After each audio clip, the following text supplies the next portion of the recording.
Welcome to Week 5. Here's our matchup against West Virginia on the road. We have the advantage pretty much everywhere on the field. They have a really lackluster pass defense, really good run defense, but their pass offense slightly takes the edge over us, but pretty much in every category we have the advantage. We shouldn't have a problem in this one. Let's take a look at their schedule real quick. They've lost to ECU in week 1 by 3, and then turned around and won on the road big time against Maryland 34-7. So don't really know what to think about this team, but let's go ahead and jump in and see what happens. Got a special one today. We've got a doubleheader. We've got our first game at West Virginia and our first home conference game against Kansas. Hope you guys enjoy. Let me know what you think about doing the doubleheader format. And the first drive of the game for us is going to be a deep pass down the right to Manjack, who hauls it in and leaves his man in the dust for a touchdown. We're going to go up 7-0 in this one early in the first quarter. First drive for West Virginia, handoff up the middle to Anderson. He slips a tackle, runs over another guy, spins out of one, and gets to the end zone.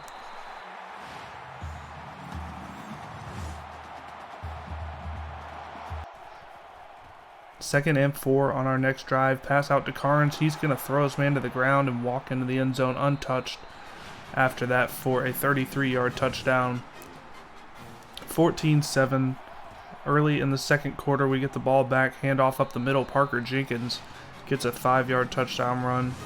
That's going to make it 21-7 in this one. Next drive for West Virginia. Catch by Mallinger on the sideline. He stays in bounds. His man flies out of bounds, and he's going to take it 52 yards for another West Virginia touchdown.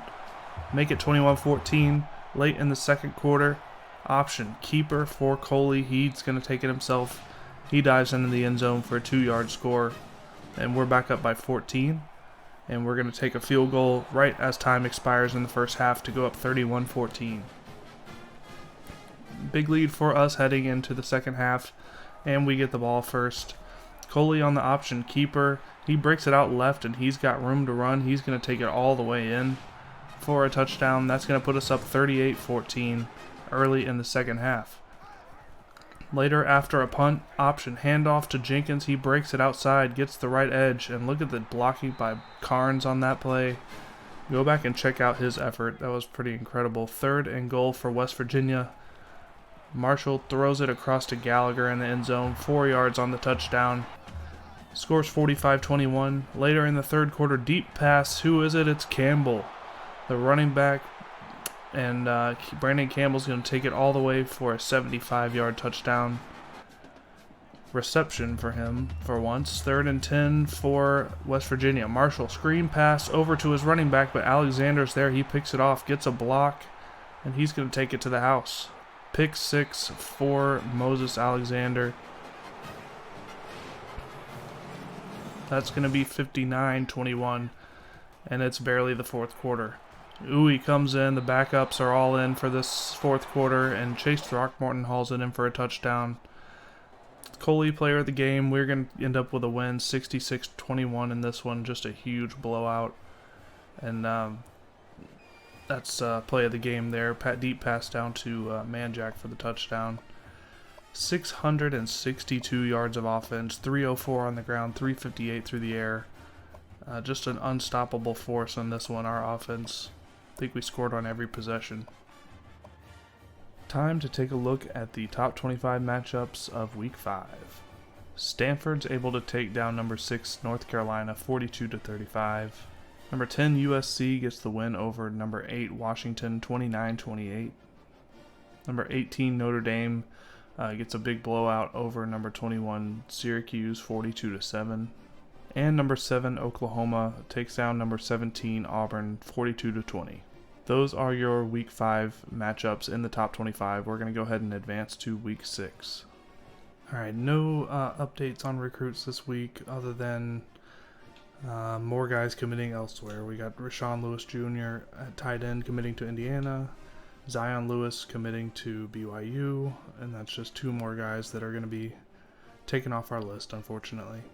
Welcome to Week 6 here in Season 3. We are still at number 5 in the nation at 4-0.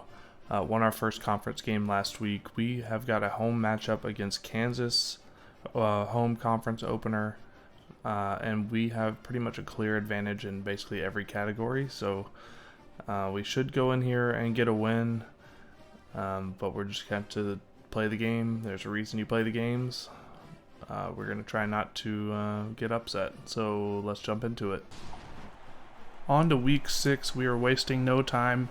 It's our home conference opener against Kansas. Got a win in our first conference game against West Virginia on the road. Let's get into it. Coley on 1st and 10 hits Campbell on the screen pass. He gets a couple beautiful blocks and a couple more on the right side there. He's down to the 5. Can he muscle his way in? He breaks the tackle and gets in for a 56-yard touchdown catch. He had a big one last week, and he gets another one here on the screen. We're going to get a field goal on our next drive, not able to punch it in. Then Kansas on their next drive, option handoff to Highshaw. He's going to take it in for a 4-yard score late in the first quarter. That's going to make it 10-7. Next possession for us on 1st down. Coley drops back. He tries to get rid of it, but he loses the ball. Dunn Jr. for Kansas is going to scoop it up, and he's going to take it to the house. Scoop and score for Tommy Dunn, and that's going to be a 14-10 Kansas lead. Early in the second quarter, option play, Coley keeps it himself, tosses it out to Stacy Sneed, who's going to grab it and take it to the end zone for his first touchdown, I believe, of his career. 20-yard touchdown on the play, and as time expires in the second quarter, Kansas is going to tie it up with a field goal of their own. So that's going to make it 17-17 at the half. So tough matchup. We should be winning this one, but Kansas is hanging in there. 2nd and 4, opening drive for us on the second half. Over the middle to Manjack on the slant. He's able to haul it in traffic. Gets the touchdown. Gives us a 7-point lead again. Next drive for us, Coley, option keeper. He's rolling out left. Gets the pitch out to Jenkins. He's down the sideline. Got a couple blocks there, and he's going to go all the way. 43 yards on the play. 31-17 is the score late in the third quarter.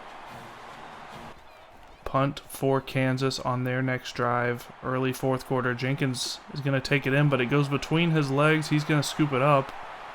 Got a lot of room to cover here, but he jukes back across the middle, gets a block on the kicker, and nobody's going to catch him. He's going to take this punt return for about 98 yards, something like that. Big time punt return there for Parker Jenkins on what looked to be a busted play. 4th and goal for Kansas, last-ditch effort, 38-17. Even with teleporting linemen, he's not going to make it in. He loses a yard. We're able to take a knee and take this win, 38-17 against Kansas. They're going to drop to 2-2. We had, not very much passing offense there, but 200 yards on the ground, and just a solid game for our team. We had the one turnover, the scoop and score, but that's about all you can say. Alright, here's the top 25 matchups for week 6. Michigan's going to take down Washington 24-6. Texas gets the win over number 25 Rice 35-34. Ole Miss is going to beat number 20 SMU 45-14. Louisville takes down number 8 Clemson 38-28. In overtime, Kentucky beats number 24 South Carolina 52-49. Nebraska gets a big upset over number 7 USC 36-13. Alabama gets a sneaky win in overtime over Vandy 30-24, handing them their first loss. And that's going to be it for this week's top 25 matchups. We're going to go ahead and advance to week 7. Alright, we got a couple of big time recruits to go over in this one. We got a new kicker in Adam Wales. We got a safety in Devondrick Lewis. And a running back in Louis Stallworth. I think that's it. It's doing that thing again where when they lock us out, it counts it as a commitment, at least on this screen. It doesn't take away one of our scholarships, but let's take a look at these 3 guys real quick. Adam Wales, if you recall, there were 2 kickers we were looking at. One of them was a JUCO guy, and one of them was a true freshman with about the same stats. And I was going to go for the JUCO guy because we had more bonus points, but ended up pulling away early on the freshman, so we ended up getting him. He's got 95 on kick power. Kick accuracy only a 68, but really it's my accuracy that matters, and mine is perfect. So not a problem there. We got Devondrick Lewis at strong safety. Really good speed and acceleration. 99 stamina, which is great. 81 zone coverage, which is good for a safety. They're not going to be lined up man-to-man very often. So really happy with this guy. And Ului Stallworth, who has 90 speed. Really good elusiveness and carrying. Not going to be fumbling too much, hopefully. Probably going to be a backup guy for a while, but I'm glad we got that spot filled on our team. Alright, let's take a look at the top 25 matchups for week 7. This is our bye week. Number 1, Ohio State beats number 23, Illinois, 34-17. In overtime, Baylor's going to get the upset over number 7, BYU, 49-42, giving them their first loss of the season. Number 20, San Diego State is going to take down number 12, Notre Dame, 35-18.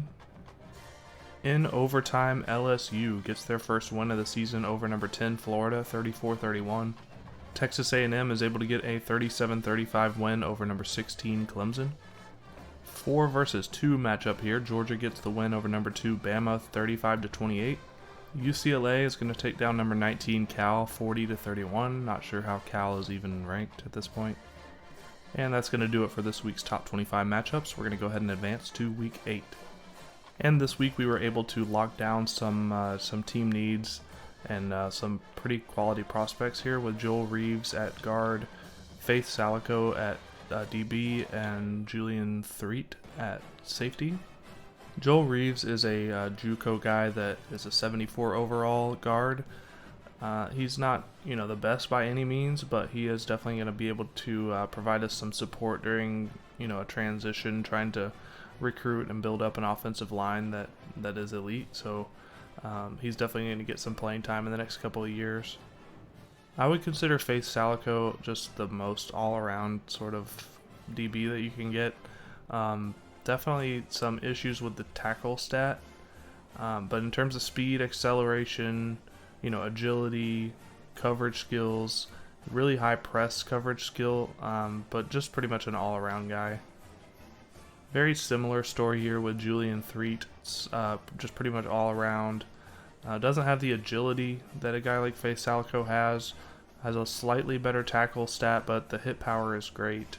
The coverage is just okay, but definitely a prospect that we're glad to have on the team. Alright, that's going to do it for this one. Thank you guys for sticking around for this one. If you made it to the end, please do click the like button. It helps me out a ton. And let me know in the comments what you think about this format, doing the double headers. I'm interested to see what you guys think. I may end up doing this once or twice per season if you guys are cool with that, just for some of the games that maybe are a little bit less of a nail biters, I guess. And in the Big 12, it seems like that's more and more the case. So, yeah, thank you guys. We will see you guys for the next one against Iowa State.